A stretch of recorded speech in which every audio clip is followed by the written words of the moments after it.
بلوچستان میں بھی یہی ہے کہ اتنا بڑا علاقہ ہے اور اس کو کنیکٹ کرنے کے لیے جب تک وہاں سڑکیں نہیں بنیں گی بلوچستان میں ہم ڈیولپمنٹ نہیں کر سکتے۔ اگر کوئٹہ میں ساری ڈیولپمنٹ ہونی ہے تو اس کا مطلب سارا بلوچستان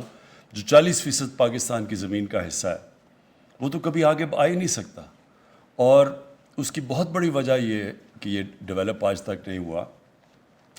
کیونکہ جو حکومت سوچتی ہے اپنے 5 سال کے الیکشن کا وہ کبھی بھی بلوچستان کو ڈیولپ نہیں کرے گی۔ جب تک بلوچستان کو ایک اوور آل پاکستان کا نہ حصہ دیکھا جائے، جب ڈیولپمنٹ ادھر ان علاقوں میں پہلے جائے جو پیچھے رہ گئے ہیں پاکستان میں، جو ہم نے 70 سال میں علاقے پیچھے چھوڑ دیے ہیں، ہماری پوری کوشش ہونی چاہیے کہ ان کو اوپر لے کے آئیں، اور اس سے صرف وہ علاقے کا فائدہ نہیں ہوگا، سارے پاکستان کا فائدہ ہوگا،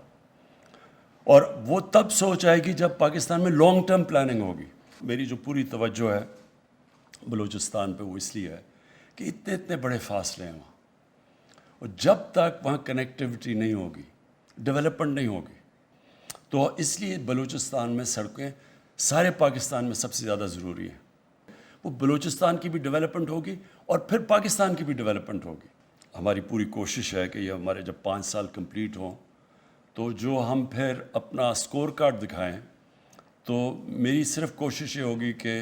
اس سکور کارڈ میں یہ نظر آئے کہ پروونشل گورنمنٹ اور فیڈرل گورنمنٹ نے مل کے بلوچستان کے 5 سال میں وہ ڈیولپمنٹ کی جو بلوچستان کی ساری تاریخ میں کبھی نہیں ہوئی۔